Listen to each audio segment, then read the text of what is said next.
Ma'am, have a seat, ma'am. Sir, don't you skip this video. If you stay with me, I'm going to share with you 3 biblical verses that prove that Satan is the god of this world. Satan, Lucifer, Beelzebub, whatever you want, Baphomet, it does not matter, rules this world. We are under his judgment right now until the appointed time that we do not know when everything changes, but I'm here to prove it to you right now. What we're going to do, first and foremost, let's go to the King James Version of the Bible, whatever version you prefer. We're going to go with King James. We're going to go to the book of John, chapter 14, verse 30, and let's see what the first apostle had to say to us about said subject. If you do not know the rules of this show, I read, you don't have to sit back and relax. This is Jesus talking. Verse 30 reads, "Hereafter I will not talk much with you, for the prince of this world cometh, and hath nothing in for me." Pretty much it is saying to us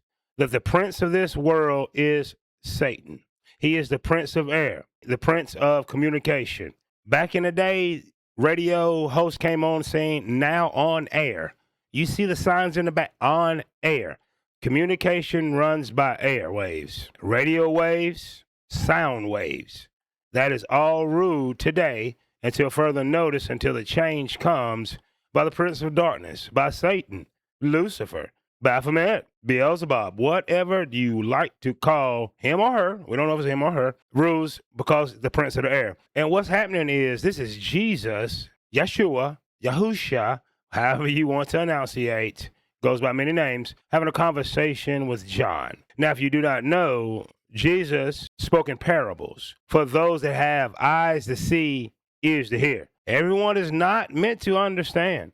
That's why probably more often than not, you disagree, start arguments, want to say, especially if it's black people, the white man wrote the Bible.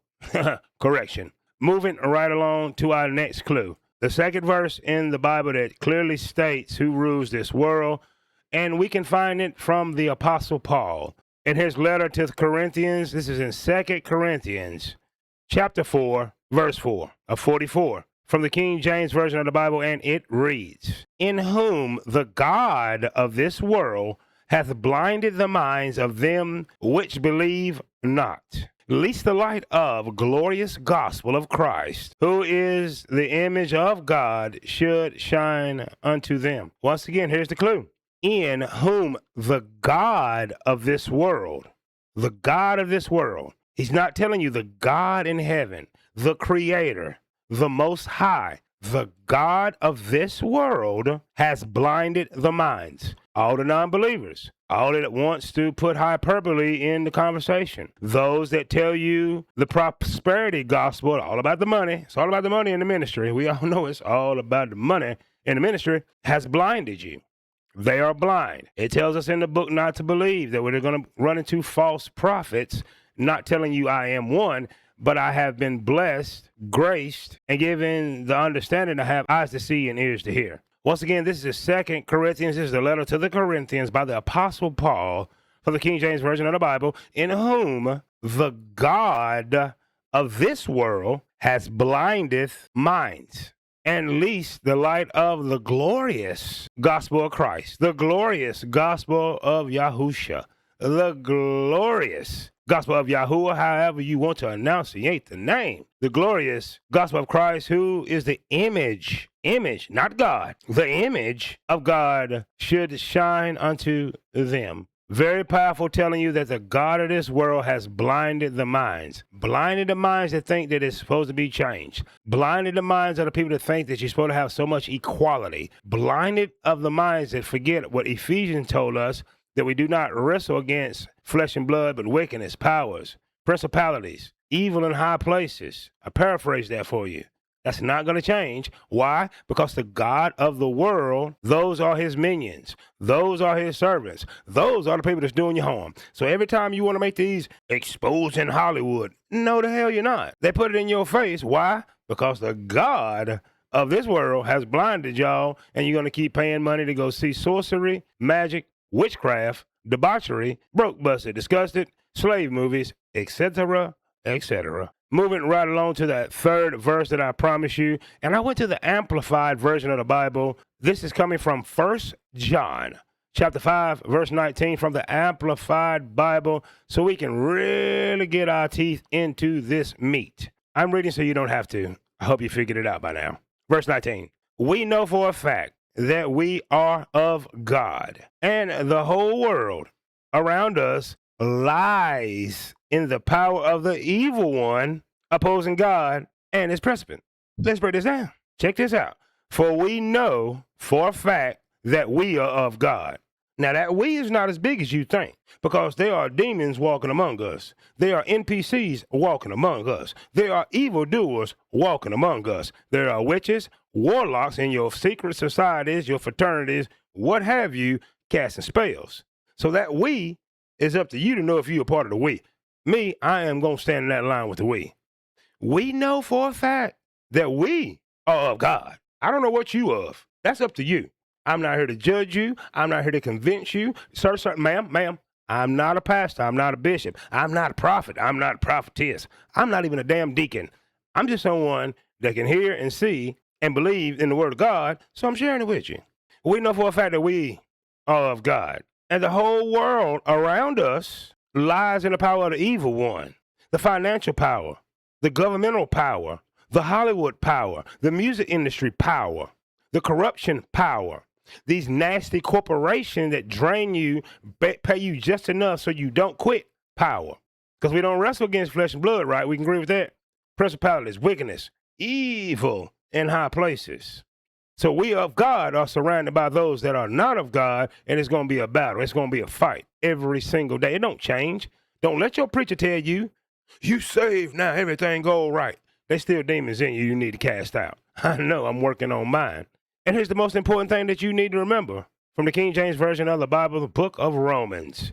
Once again, this is the Apostle Paul giving us some G-A-M-E. This is coming from chapter 12, verse number 2. And be ye not conformed to this world, but be ye transformed by the renewing of your mind, that ye may prove what is good and acceptable and perfect will of God. So that's a hard one to live in this world. Let's go NIV. Don't your preacher like to take you to the NIV? Well, let's go to the NIV. This is from the Apostle Paul, written in the book of Romans, chapter 12, verse 2, from the New International Version. Do not conform to the pattern of this world, but be transformed by the renewing of your mind. Then you will be able to test and approve what God's will is, his good, pleasing, and perfect will. Be ye not conformed. What could that mean? Be ye not conformed to the fashion, the money. God gonna take care of your finances. You pour it right back into the beast system. Do not be conformed to trying to change the world, because Satan, Lucifer, Beelzebub, the Baphomet, whatever you want to call him, the dragon, rules the world. Why would you want to change something and don't have the power to change something that someone else rules? Be ye not conformed to the fornication. Be ye not conformed to the evil and narcissistic thoughts. Be ye not conformed to want to keep up with the Joneses to fund the very system that is oppressing you, your kids, and your family. Be ye not conformed. Don't conform to the rules of the government that are oppressing us. Don't conform to becoming trolls on content like this when you can see and read like I can, just because you like your money, your car more than to obey the word of God. So remember these two things before I go. Number one, I just shared with you 3 Bible verses that prove without a shadow of doubt that Lucifer, Satan, Beelzebub, the devil, Baphomet, Nephilim, whatever the hell you want to call him, is the prince of air, is the ruler of this age, running things. It will not get better, because you should not conform to this world, but renew your mind and have eyes to see, ears to hear, and catch them parables that Jesus, Yahusha, whatever you want, call him what you want, go by many names, gave you. And number 2, you just been on Project Expertise, where I'm the project. I suffered from all these things. I suffered from a lack of wisdom. I suffered for conforming to the world. I suffered trying to change the world. I suffered in all these ways until I picked up the book and it came to me. Came to me like a song I wrote. Once again, number 2, you've been on Project Expertise. On the project, I share with you the expertise. Do you know the YouTube etiquette? Sir, ma'am, do you know the YouTube etiquette? Let me help you. You should like, you should share, you should subscribe, you should hit the notification bell, and a notification bell just might hit you like the harsh reality that the devil, Satan, Lucifer, Baphomet, the dragon, is the prince of this world, is the God of this world, is the God of this age, until further notice. When balance and righteousness come back, if we're lucky, we'll get to see it. If not, you'll stand and wait in line until your number is called. I hope you have a great, great week. I hope you consider some of the things that I've talked about in this presentation. And I hope all you haters, familiar spirits, monitoring spirits, come on down to this comment section. Tell me how wrong I am. Correct me. And I'm going to tell you, have a nice day. Thank you for watching. I am glad you enjoyed the video. Have a great one. You just been on Project Expertise. I'm the project. I share with you the expertise. I'm having a conversation with myself. You've overheard it, and I hope you heard the conversation correctly.